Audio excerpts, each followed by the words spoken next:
Well, good morning everybody on Scilly, and particularly at the Thescillyindependent. Today we'd been hoping that we'd stroll out of our holiday let just below the lighthouse on St Agnes, go down to Periglis, then along the west coast beside the campsite, look out to the western rocks and the Bishop beyond, then maybe saunter on down to Beady Pool, pause there for a while, maybe find a bead or two, although doesn't happen very much nowadays. Then hike over Wingletang, up Barnaby Lane, turn right back onto the path and down to the Turk's Head for a pasty and a pint. And I'd have been well prepared. I'd have had my trusty kittle in case the wind came up. I would have had my cagoule just in case it might rain. And I'd have my sunglasses for when the sun came out. As always on Scilly, prepared for every eventuality. But of course we're not. As a result of the COVID-19 pandemic, we, like thousands of others, have been able to travel to Scilly this year. So instead, we're in Ghana, where we've been living for the last 18 months. We're into our 90-somethingth day of self-isolation, but making the best of it. And I know that we are very much some of the lucky ones here. I'm still in paid employment. We live in a small but very nice little house, and we can get pretty much all of the necessities and provisions that we need to survive. So compared to many, we are very, very lucky. In the capital, Accra, in Ghana, where we live, it really is a city of incredible contrasts. On one side, it's a bustling, dynamic, modern city with big office blocks, some very big, expensive houses, some very nice areas. But on the other side, there are the shanty towns, the overcrowded suburbs, lacking sanitary provision, and populated by people who are literally living hand to mouth in incredible poverty. And with the rainy season just about starting here, things are going to get very tough for them. Let me just show you a few photos of what Accra looks like.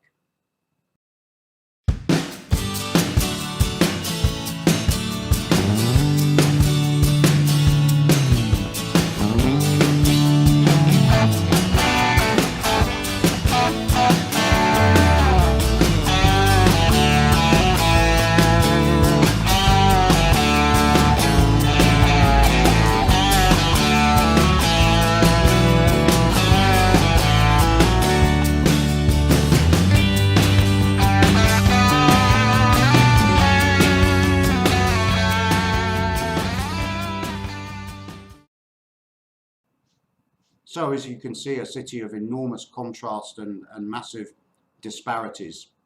At the moment, there are something a little over 4,000 cases of COVID-19 have been detected here in Ghana, resulting in just over 20 deaths, which is always tragic. But in the bigger picture of things, our mortality level is certainly much lower than most at the moment. The worry is, if it does escalate, will the public health sector and the infrastructure of the country be able to cope with it? Nobody, I think, really knows. We just have to hope that it could, if necessary. We did have a fairly strict lockdown for around 3 weeks, but that was lifted a week or so ago. We still have a ban on schools are closed, bans on public meetings. We have to wear a mask if we go out in public. But essentially, people have now gone back to work, and life is carrying on reasonably normally, I would say, which is almost inevitable, that you can't sustain a severe lockdown in a country where so many people do live hand to mouth, are reliant on going to work simply to survive. They're reliant on family and extended family for income.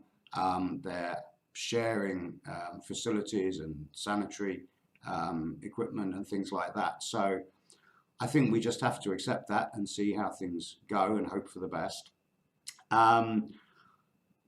This year would have been my 50th anniversary of my first visit to Scilly back in 1970. Of course, there have been many changes over those 50 years, although I think less on Scilly than many places. And most of those changes probably for the best.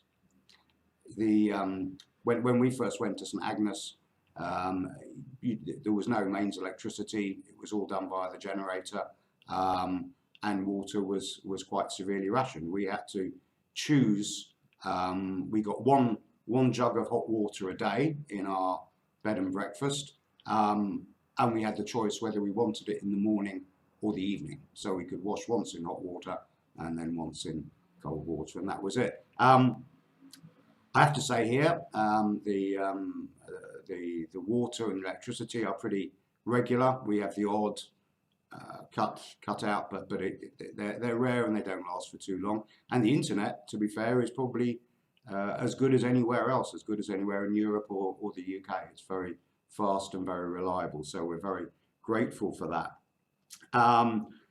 To some extent, we are still effectively hostages. There's a complete international travel ban here, which has just been extended for another month through to almost middle of June. So even if we'd wanted to get out, we really wouldn't be able to. But you know, at the moment, we're happy enough to stay. Having said that, even under normal circumstances, the journey from Accra here to St Agnes is quite a long one. First up, it's a 6-hour overnight and very expensive British Airways flight from Accra to Heathrow. Then a train into Paddington, and then another train down to Exeter. Then the Sky Bus across to St Mary's, and then finally on board the Spirit of St Agnes. But it would have been worth every minute and every penny if we could have made it. In the meantime, though, I've kept myself fairly busy, as well as the day job. I've got myself involved in David Redfield's Renga Poetry Initiative, which has been really interesting. I'm also engaged with the Johnny Mac Jukebox radio show on Islands FM on a Saturday afternoon, which is enormous fun. And I've just completed a kind of ready, steady cook challenge for friends and family, and posting the results of that online. So that's kept me reasonably well amused. It's around 32 degrees here in Accra. Feels more because of the humidity, but it's quite strange to realise that we're only actually about 2 miles from our house to the Atlantic coast. It's the coast which is protected by the Gulf of Guinea, so it's not as rough as the rest of the Atlantic, and I can promise you it's many degrees warmer than it is on Scilly. But at the end of the day, it's still the Atlantic. So in one sense, we're only a boat ride away from you, even if it is a 5,000-mile boat ride. So in the meantime, I'll just have to make do with the local meat pasties, which are nowhere near as good as the ones at the Turk's Head, I can assure you, and no real ale, just the local club beer. But better than nothing. We'll survive. And we're already booked to come back in May 2021. So with a bit of luck, we'll see you then. Bye-bye.